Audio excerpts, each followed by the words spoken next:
सातवां सवाल, पेंटिंग की प्रदर्शनी में प्रवेश लेने वाला व्यक्ति औसत 61 मिनट का समय व्यतीत करता है, यानी माध्य यानी म्यू दिया है, 61 दिया है। यदि यह समय प्रमाण्य रूप से वितरित हो एवं 20% व्यक्तियों की प्रदर्शनी में 30 मिनट से कम वाला है, और यहाँ पर 20% दिया है, यानी इससे संभावना प्रतिशत की वजह से संभावना ज्ञात कर सकते हैं, हो तो वितरण का विचरण ज्ञात कीजिए। वितरण का विचरण ज्ञात कीजिए। तो विचरण ज्ञात करना, सबसे पहले प्रभाव विचलन ज्ञात करेंगे, उसकी सहायता से विचरण ज्ञात कर सकते हैं। पहला भाग ये हो गया। इसका दूसरा भाग है, यदि कोई व्यक्ति 90 मिनट से अधिक वाला है, ओके, समय प्रदर्शित में व्यतीत करे तो उसकी संख्या भी ज्ञात कीजिए। आप इस तरह के वीडियो देखना चाहते हैं तो डिस्क्रिप्शन में आपको भाग 1 और भाग 2 के सभी चैप्टरों के सभी सवालों के वीडियो मिल जाएंगे। डिस्क्रिप्शन में जाके देख सकते हो। और चैनल पे आप नए हैं तो चैनल को सब्सक्राइब करना, क्योंकि हम इस प्रकार के वीडियो आपके लिए बनाते रहते हैं। तो क्वेश्चन नंबर ये 7 है। क्वेश्चन नंबर कौन सा है? 7। इसका पहला यहाँ पर सबसे पहले माध्य देखते हैं। माध्य कितना दिया है, यानी म्यू दिया है। म्यू कितना है? 61 है। और विचरण ज्ञात करने का है। विचरण मतलब सिग्मा स्क्वायर ज्ञात करना है। ओके, तो पहला भाग हम देखते हैं क्या लिखा है। देखते हैं 20% व्यक्ति प्रदर्शनी में 30 मिनट से कम समय व्यतीत करते हों। तो अब इसको कैसे लिख सकते हैं?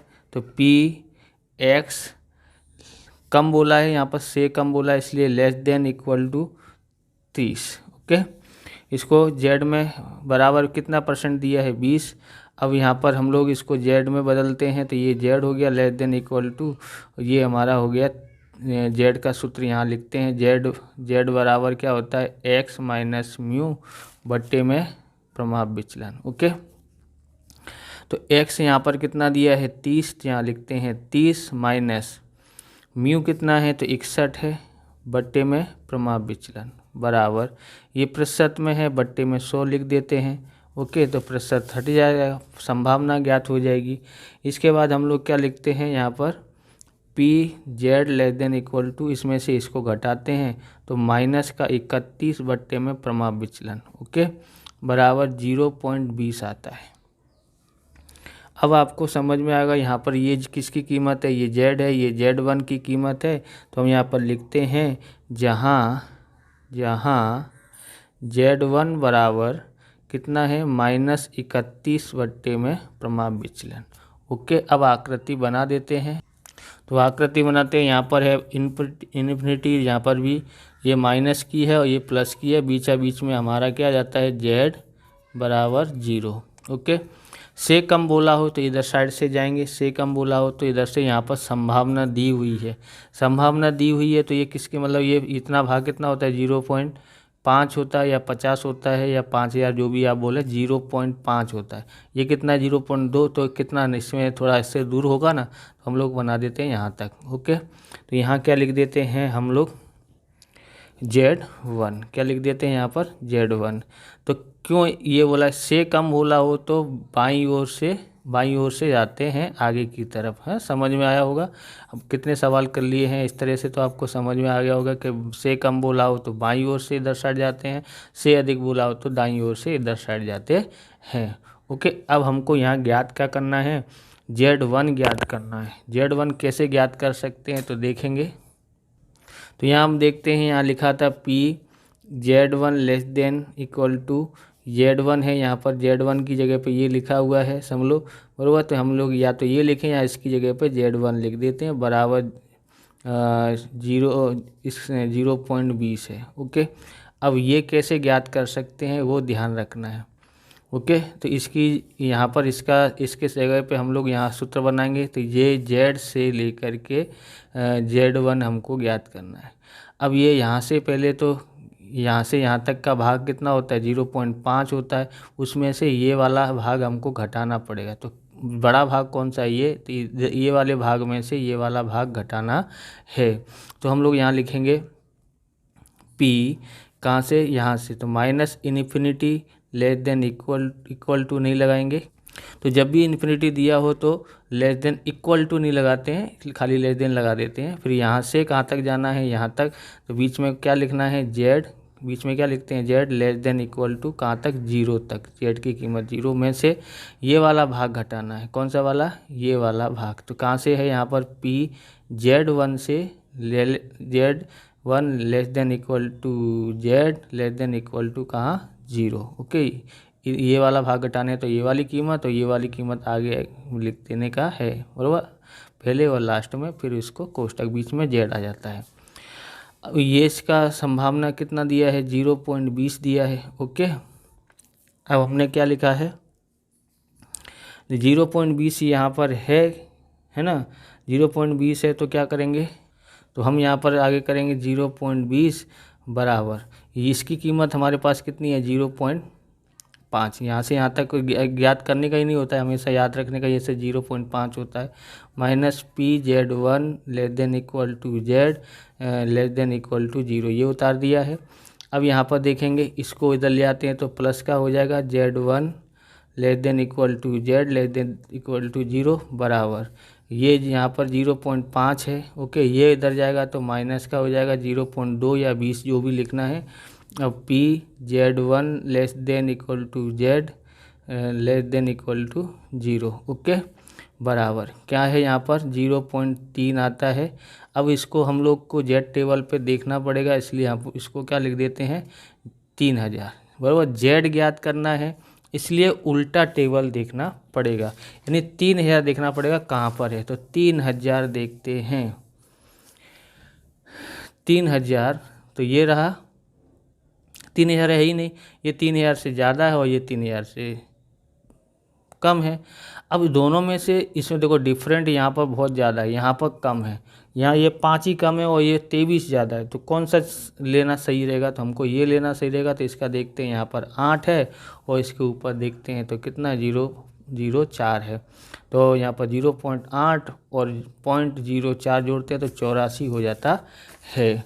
ओके, तो हम लोग यहाँ क्या लिखते हैं P less than equal to Z less than equal to 0 बराबर आता है हमारे पास 0.84। अब ये कहाँ पर है, तो ये माइनस इन्फिनिटी की ओर है, इसलिए माइनस का होगा, यानी हमारे पास यहाँ जेड, इसका मतलब होता है अर्थात Z1 कितना हुआ -0.84। ये लाइन नहीं भी लिखोगे तो भी चलेगा, डायरेक्ट यहाँ से ये लिख देंगे तो भी चलेगा।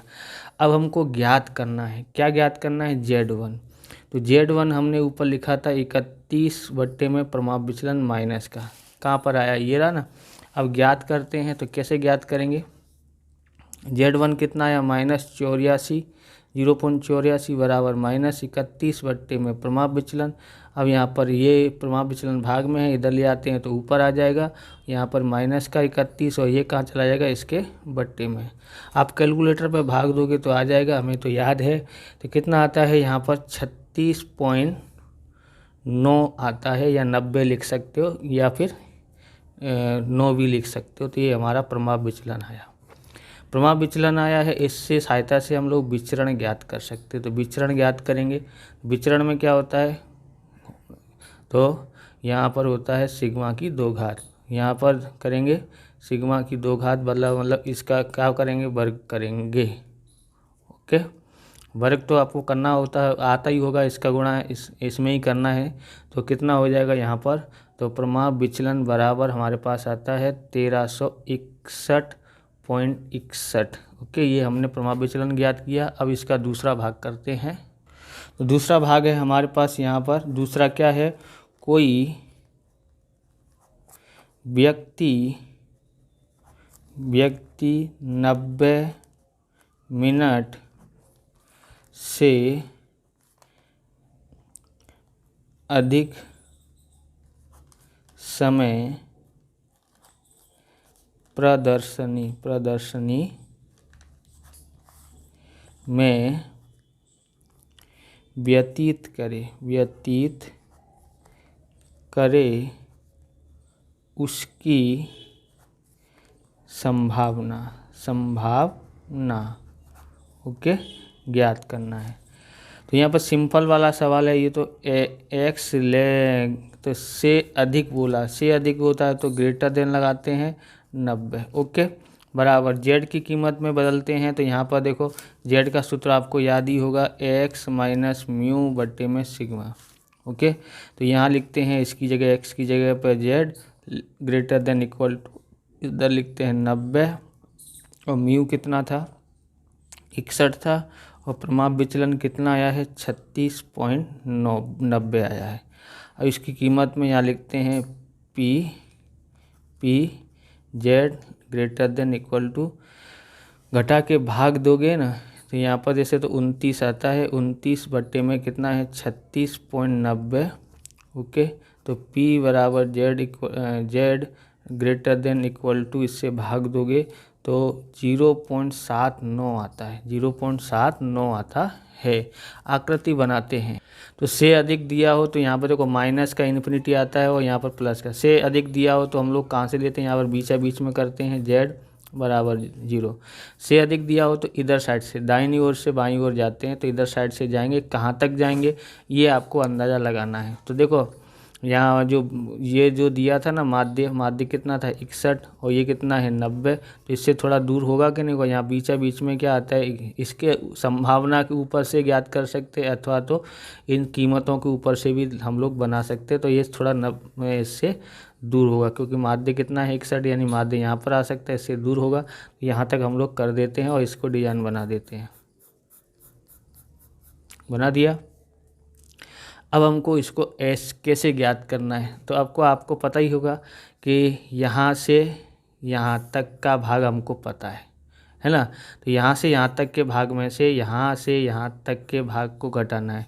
तो यहाँ कितना है तो हमारे पास जेड की कीमत यहाँ मालूम है कितनी है यहाँ पर। तो यहाँ मैं लिख देता हूँ 0.79 कितनी है 0.79। अब आगे करते हैं तो कैसे करेंगे यहाँ पर तो इसको ज्ञात करते हैं। यहाँ पर P किस में से घटा रहे हैं तो यहाँ से लेकर के यहाँ तक के भाग पहला लिखना पड़ेगा। तो यहाँ पर है 0 less than equal to Z कहाँ तक जाना है यहाँ तक तो लेस देन इक्वल टू नहीं आएगा इन्फिनिटी आएगा। में से हमको घटाना कौन सा है हमको घटाना है ये वाला भाग। तो यहाँ पर 0 है तो यहाँ पर लिखते हैं P 0 less than equal to Z less than equal to कहाँ तक तो यहाँ पर कौन है Z1 है। तो Z1 की कीमत कितनी है 0.79 ओके। अब हमको इस यहाँ से यहाँ तक का भाग मालूम है कितना है 0.5 है यानी हम इसको 5000 कर देते हैं। हमको यहाँ पर देखना है सीधा टेबल देखना है जेड की कीमत है इसलिए क्या बोलते हैं 0.7 का 9 तो 0.7 देखते हैं। तो 0.7 कहाँ पर है तो 0.7 ये रहा इसका 9 तो 9 कहाँ पर है ये रहा इधर ओके 9 0.7 और 9 कहाँ जाके मिलते हैं तो ये रहा है ना 2852 कितना है 2852 मिलता है। तो यहाँ लिखते हैं 0.2852 बराबर इसमें से इस भाग को घटा देते हैं। इसमें से इस भाग को घटाएंगे तो कितना आता है तो हमारे पास आता है 0.2148 आता है। तो ये हमारी कीमत आ गई है। अब हम लोग इस तरह से ये वीडियो पूरा होता है। अगर आपको हमारा वीडियो अच्छा लगे तो लाइक करें शेयर करें कमेंट करें। चैनल पर नए चैनल को सब्सक्राइब करें। मिलते हैं नेक्स्ट वीडियो में। जय हिंद जय भारत वंदे मातरम।